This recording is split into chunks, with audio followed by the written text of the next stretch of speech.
It's time to set sail on the Azurite Seas. Is this the set where I win one? Oh, pretty please.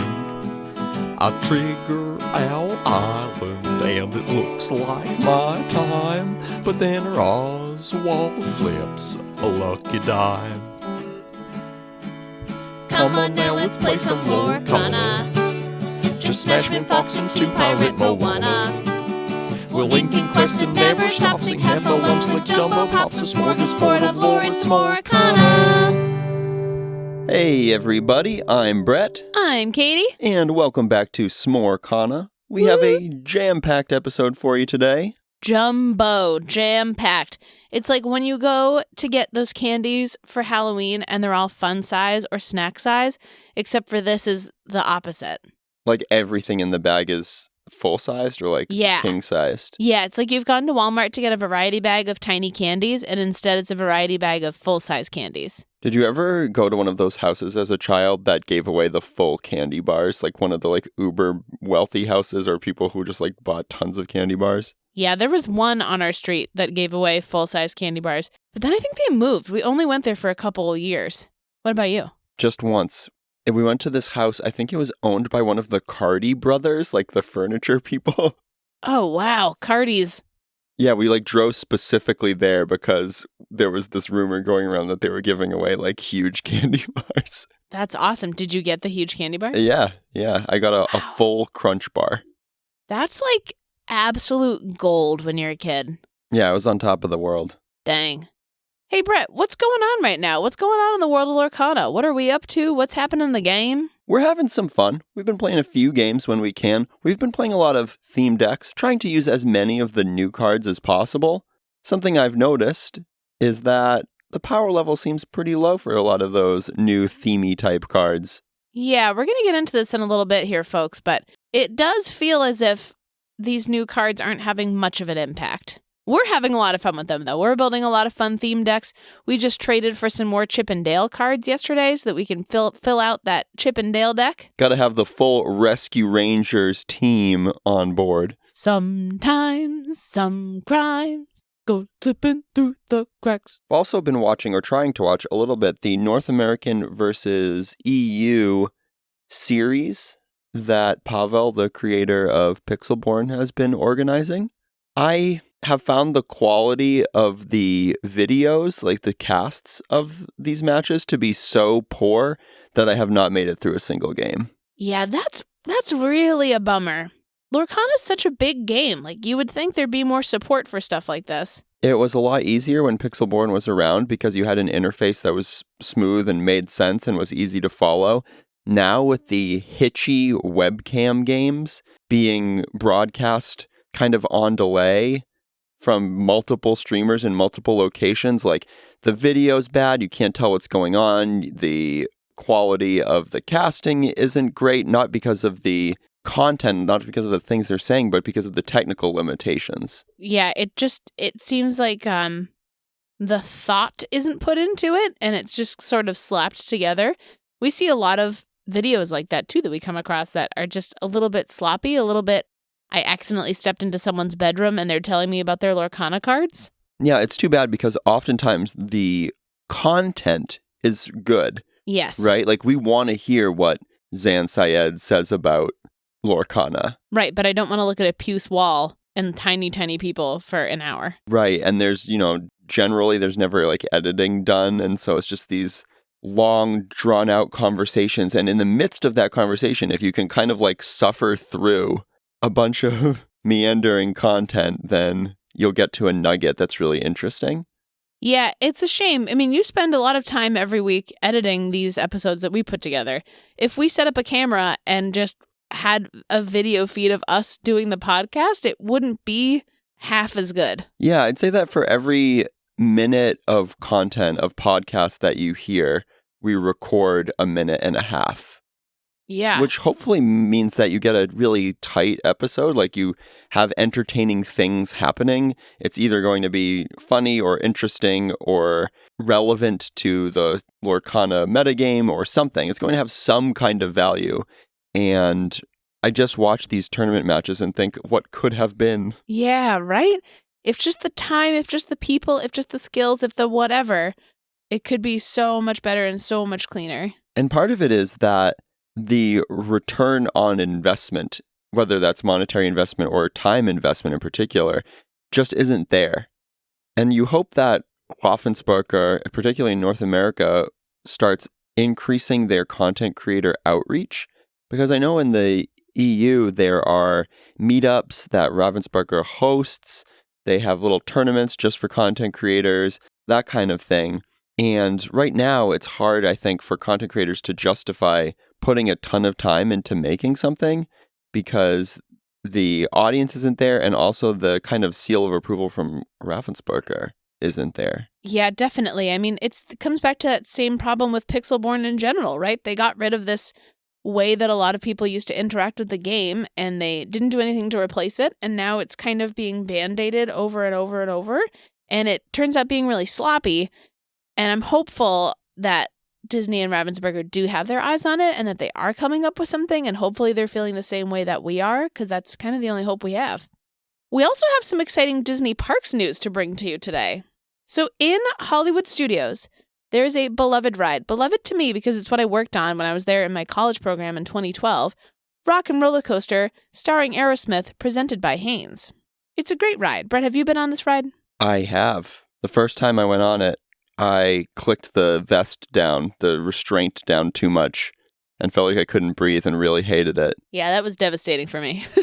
But the next time I went on it, I really liked it. Yeah, I love that ride. I can think of it right now. I can feel it in my bones right now. I've been on it hundreds of times. I love it so much. And for years and years and years, people have been talking about, oh, it's going to get reskinned to be Hannah Montana. Oh, they're going to make it into a Goofy movie ride. Oh, they're going to reskin it and it's going to be the Jonas Brothers. Oh, they're going to reskin it and it's going to be blah, blah, blah, blah, blah. But now, ladies and gentlemen, it's going to be themed to the Muppets. The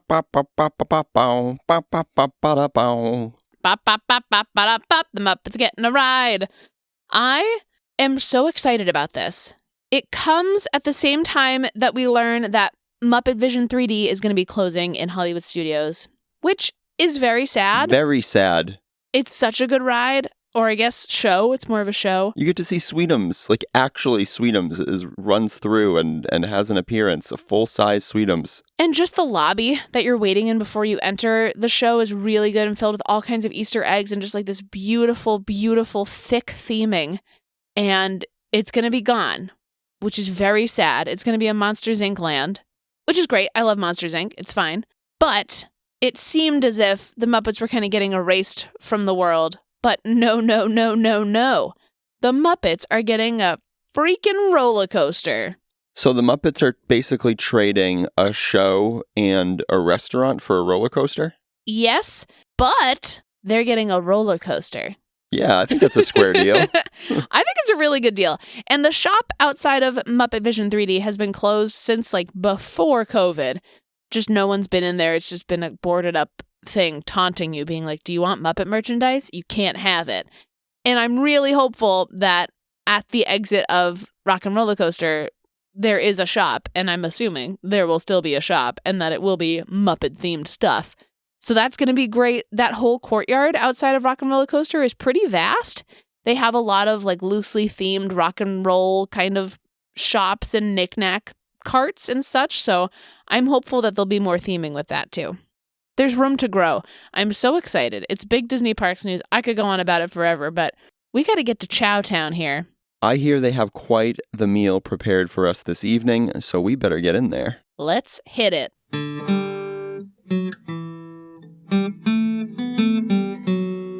It's taking a long time tonight. We haven't seen anybody yet.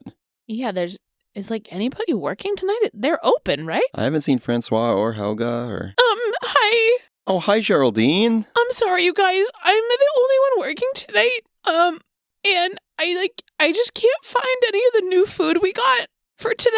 So, hang in there. I'll be right back.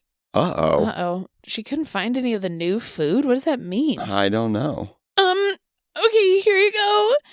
So, it's like,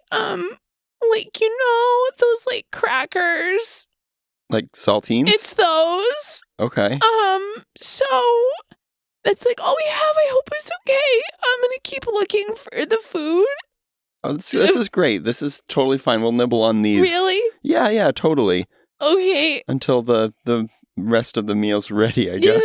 I'm sorry. Oh no. Oh dear. Yikes. That poor young woman cannot catch a break. She's really going through it, but you know what? Good on her for never leaving this job that she's not that good at. I'm She's proud really of her. sticking it out. Yeah, I'm proud of her for even though every day she comes in and she can't do the job. She still shows up. She still comes back and tries again. And hey, good on the establishment for being so patient with her. I know. That's why we're patrons. They're very kind here. Well, what are we looking at here? We're looking at the meta. We're looking at a plate of saltines that remind us of this stale meta. And saltines are fine. Yes, there's nothing wrong with saltines. There's a reason when you have a stomach ache and you don't feel like eating anything that you turn to saltines. There's nothing intrinsically wrong with them. They're just No. not super exciting, which is how I feel about the metagame. Ugh, boy, oh boy, oh boy. Now, to be fair, we haven't really participated in this metagame too much, so this is based on results that we're seeing from tournaments across the world and things we're seeing on our Discord servers and things like that. Exactly. But we were just watching a video this morning which was highlighting some of the hottest decks that have been doing well at tournaments locally in different parts of the country. And they were showing us all these different deck lists. And this isn't just one video. This is from a bunch of different sources, too. And these deck lists are like the same. Maybe one or two cards are different. There was one list that I think had 4 new cards, totaling like 7 copies. It's discouraging in a way, because we're having a really great time with these theme decks, and it would be so great to be able to infuse more of these characters and more of this cool spice from this set into those decks that we want to play competitively, and it just feels like it's not working out. It feels like if we're making a competitive deck, we have plenty of decks we could bring right now without putting any new cards in them. Right. You can still play Ruby Amethyst, and instead of having 4 rabbits, you have 2 rabbits and 4 genies. Maybe you include Diablo instead of a magic broom, but probably not, and then you call it a day. Or maybe you're playing Sapphire Steel, and you're going to play Sail the Azurite Sea instead of Detective Mickey, and you're going to maybe include Calhoun and call it a day. Yeah, it's odd.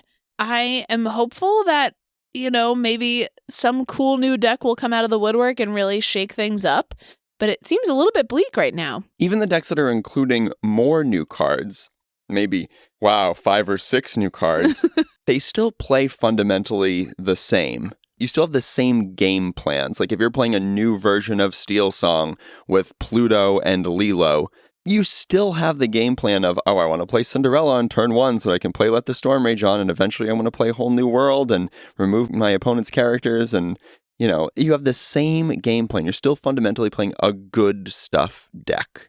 It feels like we're falling into these same patterns with Lorcana, and they're just becoming more and more well-tread and pushed into the ground and more permanent.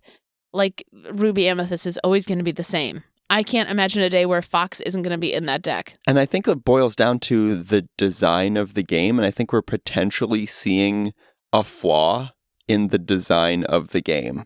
Dun, dun, dun! We thought this day would never come. So it stems from having cards that are generically good being the best cards in the game. So like you look at the decks from the last set, and there was a best way to combine Ruby and Sapphire and a best way to combine Emerald and Amethyst, right? Players found the best cards for those decks, and the only way to improve them in the new set was to see if any given card was even better. Right. It means that these theme decks have to be incredibly powerful to overcome that discrepancy, to overcome that gap, right? So like if you're going to have a whole bunch of pirate cards, those pirate cards have to synergize really, really well to overcome the gap between that deck and just jamming 60 of the best cards together. And honestly, I kind of hope that this is where the game is going. I want to see more theme decks in a competitive circuit. I want theme decks to have to be good enough that they can compete with some of these more tried and true decks. Yeah, it'll just make for more variation in tournaments. Exactly. Look at our examples, right? Like we have this new yokai deck, say, right? This is a theme deck. This yokai microbot deck. That payoff for skewing your deck building to include a whole bunch of microbots has to be very, very strong in order for it to make up the gap of including a whole bunch of cards that aren't that good individually. Like, if microbots aren't strong, the payoff for playing microbots has to be very, very strong. And it feels like all of the payoff cards that we've received over the past couple sets haven't been strong enough. Yes, it feels like the puppy syndrome to me. You're never going to play a bunch of puppies in a Lorcana deck, and some of these themed cards feel like really silly and superfluous, and it would be great to see those have a home and see them be important to some people who like playing that kind of a deck, and not just because they decide they don't really need to be competitive, they just want to play a fun deck.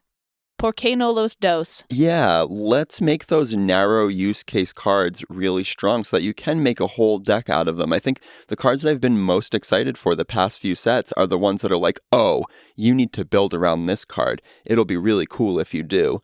Like the new Genie, the new legendary Genie, who is a total build-around card. Like, you have to make your whole deck skew so that his payoff is really strong. You need low-cost cards. You want to be cycling through so you can play multiple cards in a turn and be cycling. But the payoff for doing that isn't strong enough at all. Like, if the Genie had the text that every time you played an action, you gained Dolor, just like Maui Shark had, now you're talking, right? Because now if you skew your deck to make it a Genie deck, all of a sudden you have an entirely new archetype just from one card. Yeah, and that should be the power of Lorcana, baby. That's the hope. That's the dream, is that we can play those really cool cards that you're excited for. Like, one of the cards that I think is a near miss is the new Jim Hawkins, the Amber Jim Hawkins. That's a really strong card. It has strong stats. It's comparable to Surfer Stitch, another really good card. Yes. But that's more of a generically good card. Jim Hawkins, you have to build around him. You have to play pirates.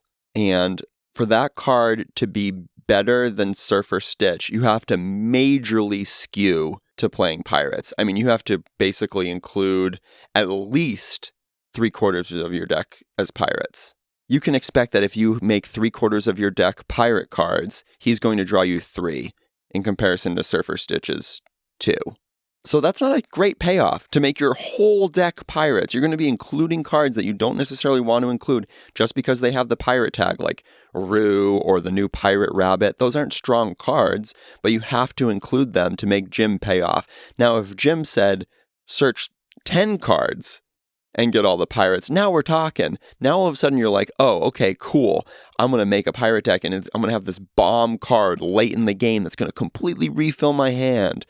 That'll be so fun to play that pirate deck. As it is, it's like, cool, you can play pirates and maybe draw an extra card over just playing Surfer Stitch.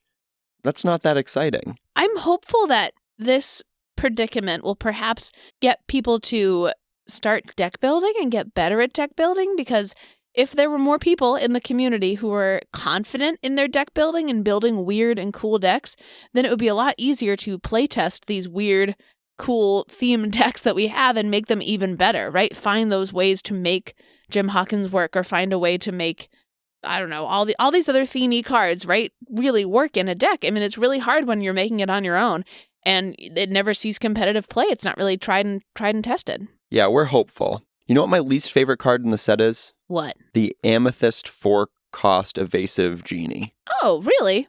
He's rare. He is a 2/4, quest for 2. Draws a card when you play him. My least favorite card in the set. Why? That card is so uninspired. It's so boring. And it's just generically strong. And now you need to have, 2 playsets or 3 playsets of that card for all your Amethyst decks. Yeah. I mean, I will say that card to my brain is limited satisfying. So I don't hate it outright. Oh, yeah. He's obscenely good and limited. Like he's a card that kind of scratches that itch in my head where I go, ooh, good card. But definitely not for competitive play or deck building. There's no part of that card that makes me excited to play Lorcana versus before he existed. Yeah, like you said, uninspired.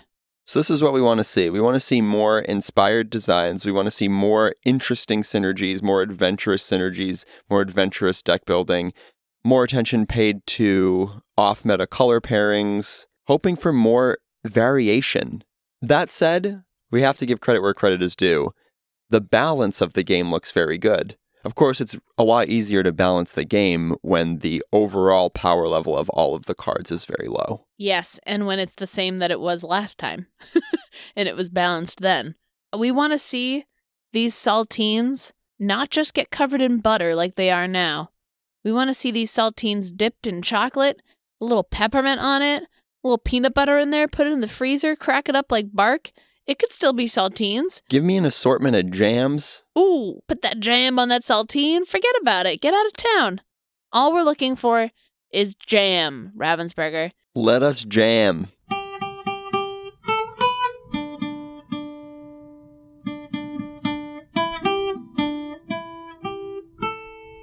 Are we cranky today? Yes.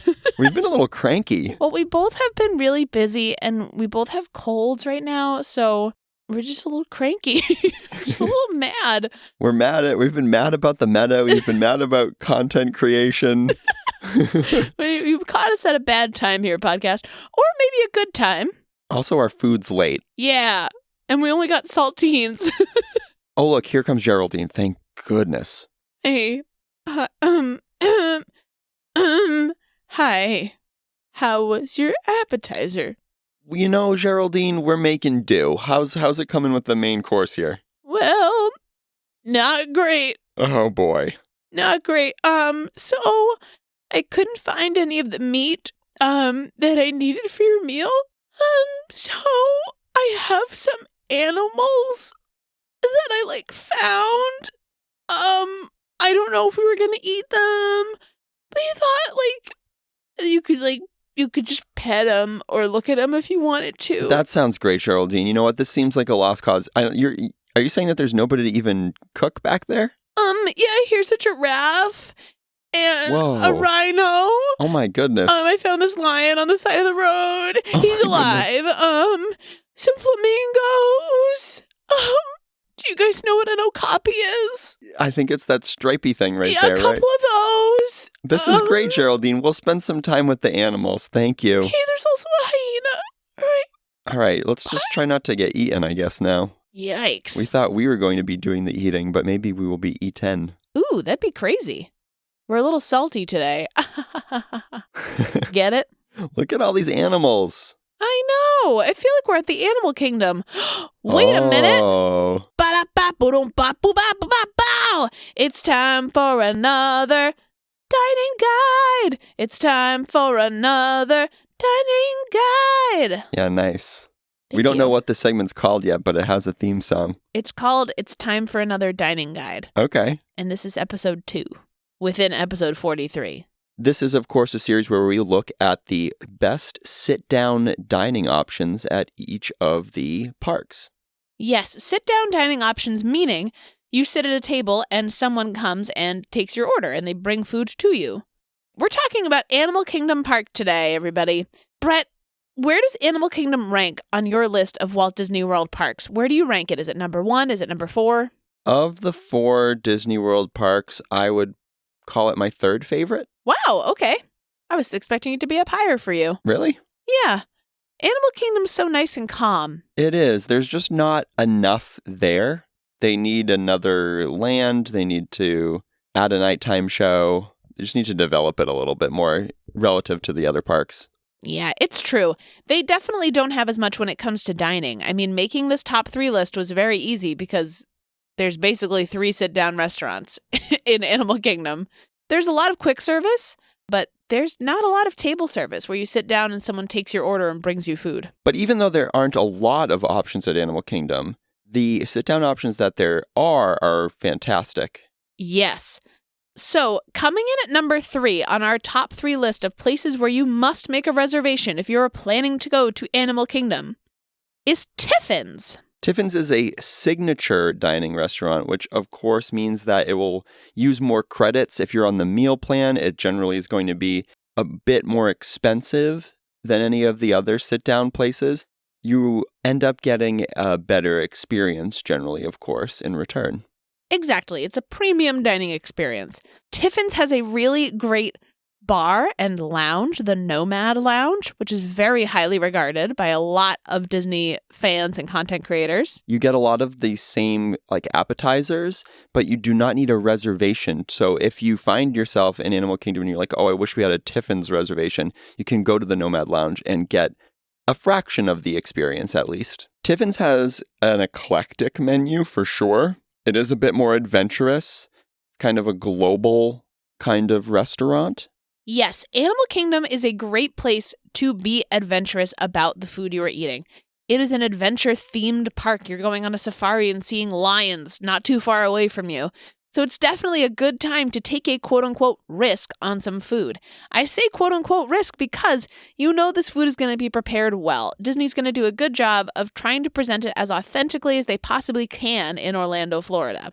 You can have curries from India and tacos from Mexico and have a lovely old-fashioned if you want. They've got a little bit of everything and expertly prepared. Definitely worth the cash and worth the time. Tiffin's a great option, especially if you're looking for a little bit of a upscale meal at Animal Kingdom. How about another option? Coming in at number 2 is Yak and Yeti. This was something that we were disagreeing on because I wanted to put this first. And I wanted to put it second. So I said the words coming in at number 2. I love Yak and Yeti, and I also love number 1. But I will let you explain Yak and Yeti. Yak and Yeti is a Pan-Asian restaurant. It has authentically prepared cuisine from across Southeast Asia in particular. There are also all of these artifacts that they have accumulated. It's basically like a museum, like a Pan-Asian art museum. And so you can spend time not only eating there, but just like walking around and looking at the decor. There's so much to see, and the food is amazing. I love this kind of food in general. Like I'm a huge Thai food, huge Vietnamese food fan. And so I always find a million things that I want to eat on this menu. Yes, I also love that style of food, and the atmosphere is incredible. We had these tempura green beans the first time that we went there together, and they were out of this world. I can still taste them to this moment. Can you taste those right now with a little dipping sauce? Well, it inspired us to learn how to make tempura green beans, which is super easy, and we do that fairly regularly now. Yeah, but not something that we would have ever decided to make on our own without going to Yak and Yeti. They're just such a crisp vehicle for whatever sauce you want to put with them. And they're really refreshing and delicious. Yak and Yeti also has a quick service option. They have a little quick service window on the back side of their restaurant. So if you weren't able to make a reservation or if you weren't sure what time you were going to be in Animal Kingdom, it's still a good option to stop by their quick service window because it's the same food and it tastes amazing. Also, this menu's really expansive. So yeah, I was focused on kind of the Southeast Asian influence, but they have sushi and curries. So, the menu's very, very expansive. It was actually the first place I ever had curry. Whoa. Yeah. I felt comfortable enough in the Animal Kingdom adventurous spirit to try curry, and I'm very glad I did. It was delicious. All right, Brett, what comes in at number 1 for us here? Number 1 for you. I just wanted you to say it. Is a great place, Tusker House. Yes, Tusker House. So you'll understand why it's a tight competition between these two for the two of us. Tusker House also has a near and dear place in our hearts. We go there all the time whenever we go to Disney World. It is a breakfast buffet hosted by Donald Duck. And not just any Donald Duck, dear listener, Safari Donald Duck. Donald Duck in a safari outfit. It's a fantastic character breakfast. You have to make a reservation in advance. It is highly in demand. It is table service in the fact that you have a table reserved for you and you have a waiter who's going to come by and bring you drinks and make sure that you're all set. But the buffet is serve yourself, so you can go up as many times as you please and get as many of the exciting foods as you please. Now, you said breakfast. There are lots of breakfast items, but it is, of course, open for lunch and dinner as well. Yes. The reason that I personally recommend breakfast is because it is located right outside of the Kilimanjaro Safaris attraction. And if you can get an early breakfast reservation and get into the park early, and then hop onto the safari before there's a line, it's a pretty sweet combo. Also, with all of the character dining options, I tend to enjoy breakfast the best because I'm not looking for a lot of variety in breakfast foods. Like, I don't necessarily want to be super adventurous or care about like the quality of the breakfast food as much as I do lunch or dinner. And so I'm okay sacrificing like a little bit of choice or variety or adventurousness or whatever because I'm getting that character experience. Exactly. It's a 2-for-1 kind of an attraction in a way, right? When you start your day at the parks. An important feature of Tusker House to me is the fact that you get to meet not only Donald Duck, but Mickey Mouse and Goofy and Daisy all at once, all in one meal. It, to me, is the best way to meet all of those characters. You get to meet all of them in short succession. They're all in one place. The food is much better compared to a restaurant like Chef Mickey's at the Contemporary. So when you combine both the quality of the food and the experience of meeting those characters, it's one of the best values to me out of any dining option at Disney World. 1000%.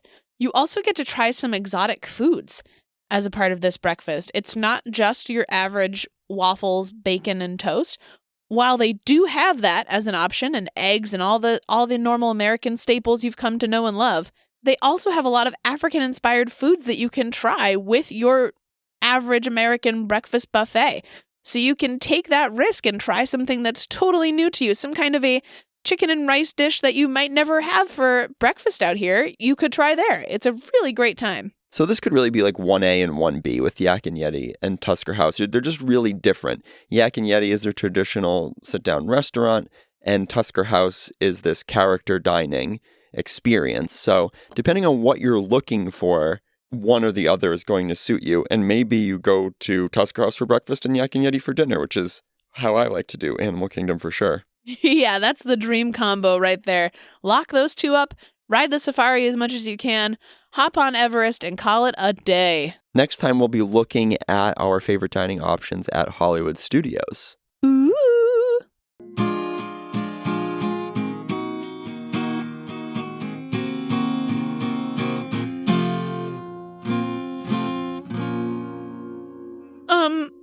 Do you want a box for that?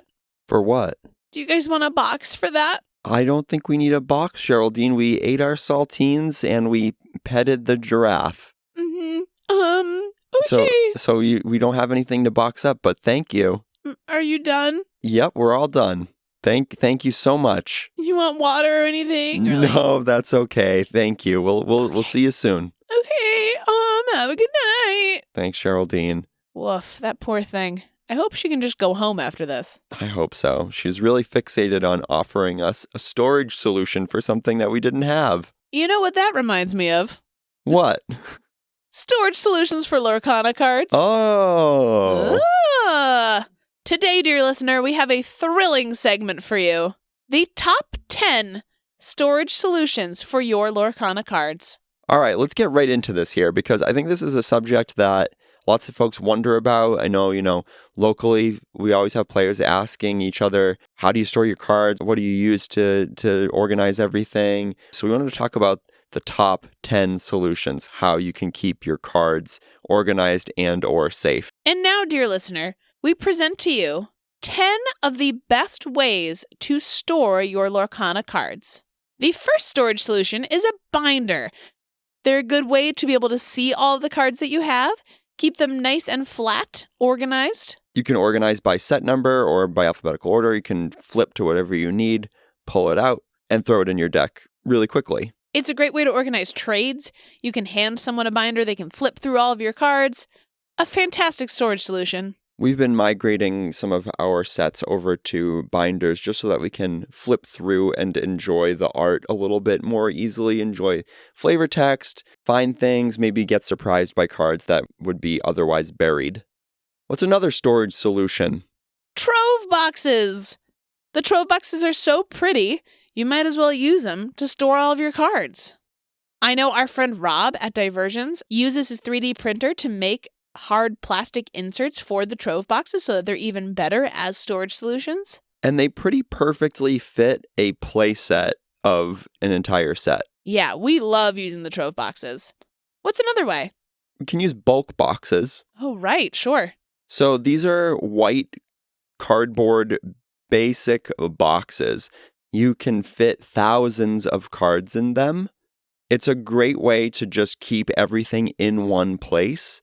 For a long time, we were using a bulk box to store our play sets, and we were able to fit play sets of the first 5 sets really comfortably in one box. Yes, and we are quickly outgrowing that box. So you might need multiple bulk boxes at this point. And another thing you can do is kind of combine, of course, right? You can have a binder for your play set and then keep all of your bulk in a plain white box.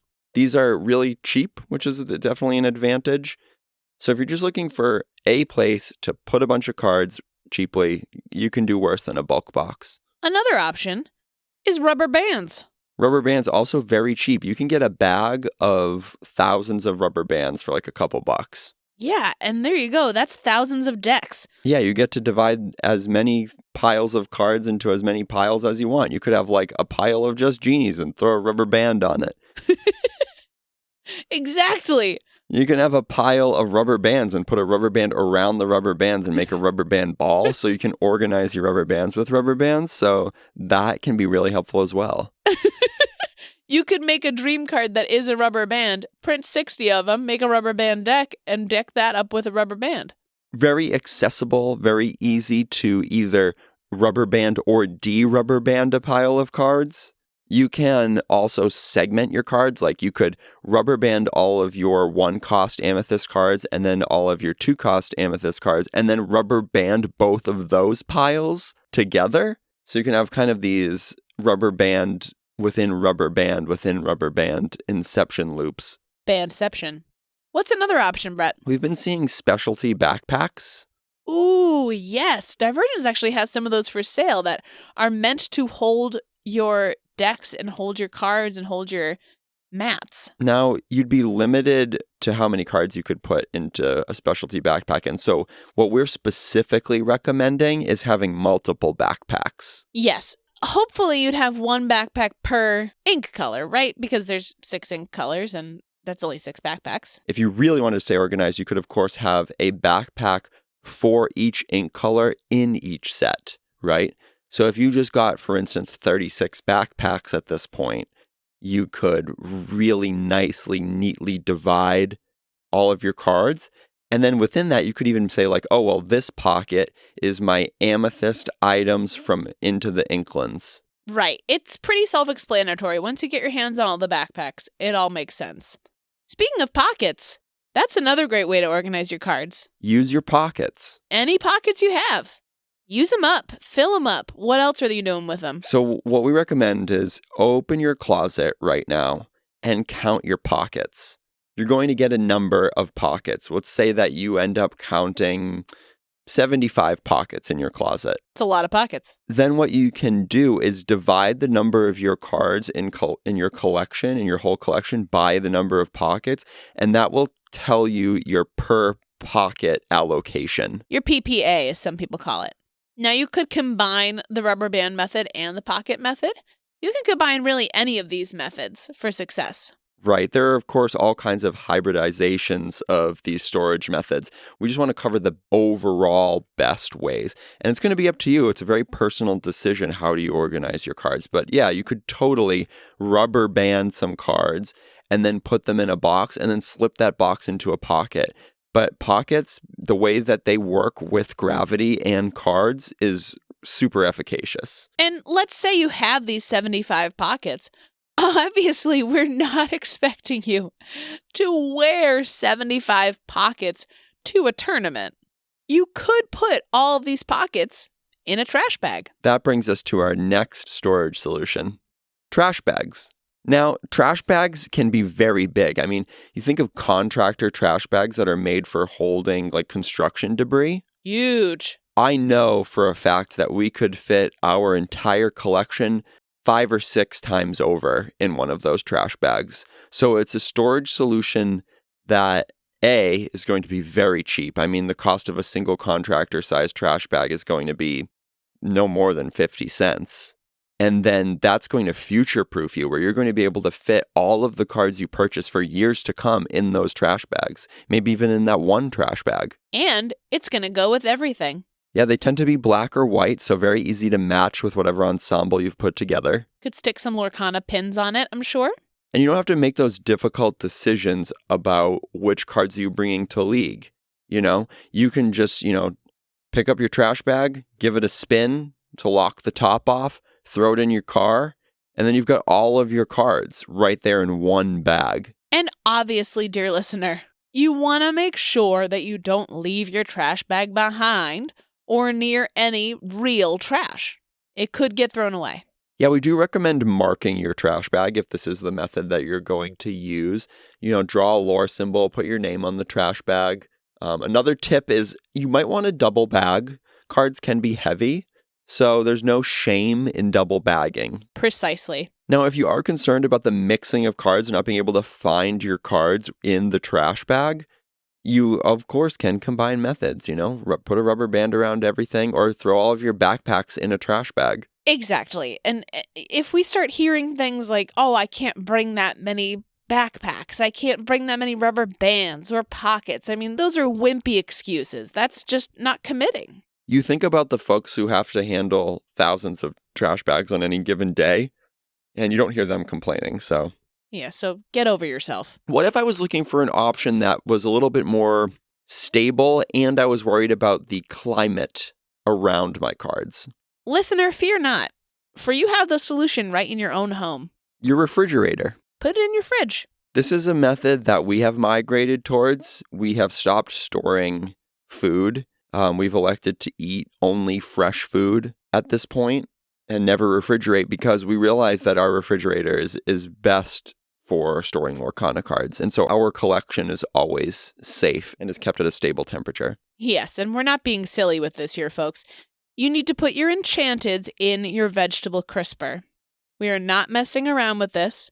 We seriously think it is a good storage solution to put your cards in the refrigerator and treat it with respect. If you are afraid of humidity for any of the cards, definitely the crisper. The crisper is absolutely the way to go. You don't want any Pringleizations. You don't want any corners folding up. So yeah, get your enchanteds into your crisper as soon as you possibly can. You may even want to pause this episode for it. And again, the refrigerator method is great for combining with other methods. Just put all of your trove boxes right in your refrigerator and you'll be good to go. Now, Brett, what if we want to keep it a little bit closer when we're sleeping? What if we're worried about someone coming in and burgling our refrigerator while we sleep? Yeah, if there's a threat of your entire refrigerator being stolen out from under your nose while you sleep, then you can store your cards under your pillow. You know where they are. You can caress them as you sleep. In fact, you could put all of your cards into a pillowcase and make your cards your pillow. It is, of course, a little bit firmer than other pillows, but that actually can help your spine and help with your alignment. You can make custom stacks of cards that are form-fitted to your head. So ultimately, Lorcana cards make a better pillow than a lot of other pillows. Yeah. There's also the bonus of, and I haven't seen this, I'm unable to confirm that this is true, but supposedly there is a chance that the Lorcana fairy could come and double your cards while you're sleeping. There's always a chance of that, folks.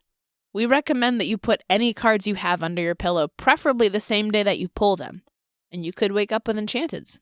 We've got space for one more storage solution here. Yeah, and this is one that, honestly, we just couldn't afford, but for our uber wealthy listeners out there, you can build a Scrooge McDuck-like vault for your Lorcana cards and then swim in them. Get a big diving board, get a very deep pool, and hop right off. Now, for organizational purposes, I will admit that this is not the best. And once again, folks, that brings us back to the fact that you can combine these methods. You could rubber band these cards and then dive into them. Of course. And also, if you can afford to construct a vault like this to store this many Lorcana cards that you could swim in them like a veritable sea of Lorcana cards, then you can probably afford to A, purchase so many of any individual card that eventually you'll find it, and B, hire somebody to find the cards you need within the pool. Exactly.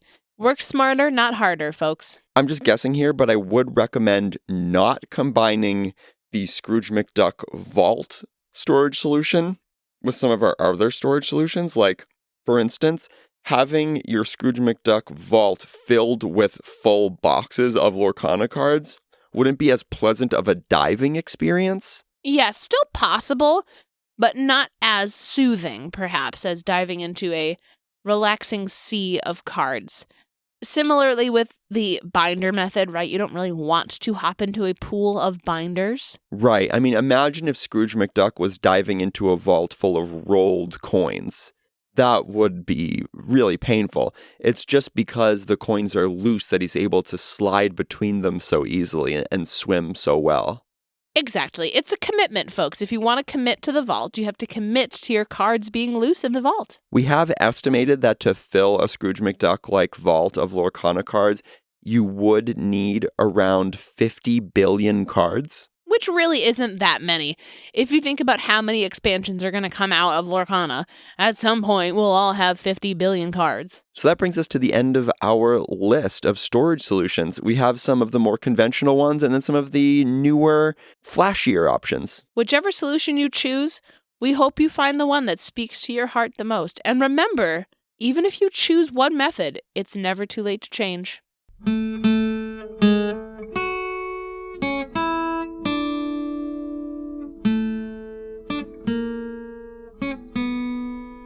Well, I'm still hungry after that non-meal. Yes, I could definitely use a hearty mint, or even like a mint milkshake.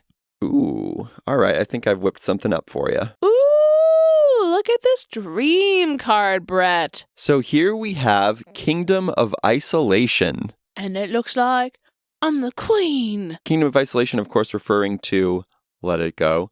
Funny story about Let It Go and Katie. Katie, you used Let It Go to audition once. I did. You have to tell this story. It's too good. And I booked it.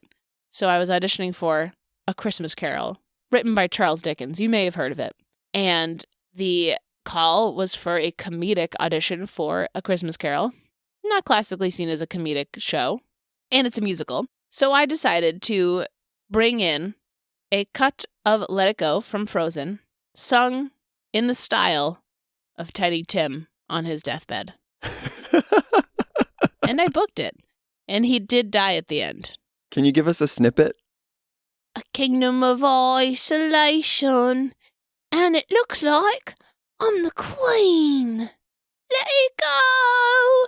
Let it go. Can't hold it back anymore. The cold never bothered me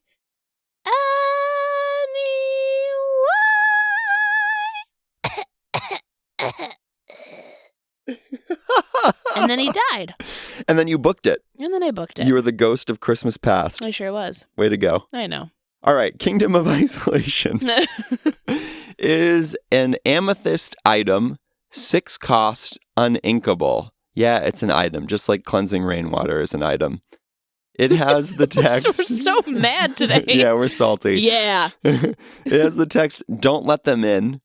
You can't play this item unless you have a character named Elsa in play.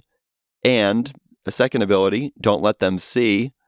Whenever you play a character named Elsa, exert all opposing characters. They cannot ready at the start of their next turn. With the flavor text. And it looks like I'm the queen. So this would be encouraging an Elsa theme deck.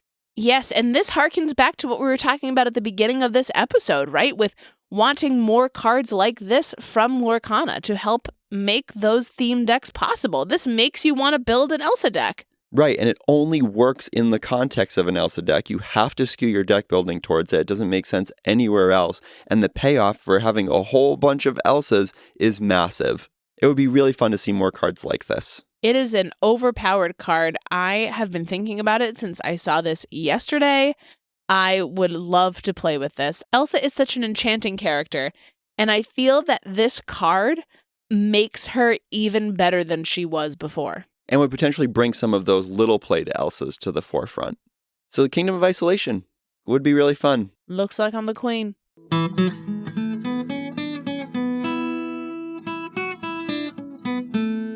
Well, I can't say I'm sated, Katie, but we at least got to talk about a lot of cool things. We got a lot of things off our grumpy little chests here. What's next on the menu for us? Oh my goodness, so much exciting stuff coming up. We're going to get more into playing more games with the Azurite Sea this week. I can feel it coming. I can taste it in the air. We've got time back, so we're going to hop into making some of these decks, playing with some of these decks, hopefully getting some games in with some pals this week too. So we'll be able to report a little bit more in the meta, and we're going to hear from our friend, Toby. Toby has something to say? Yes, Toby has got a brand new deck that he has cooked up for us.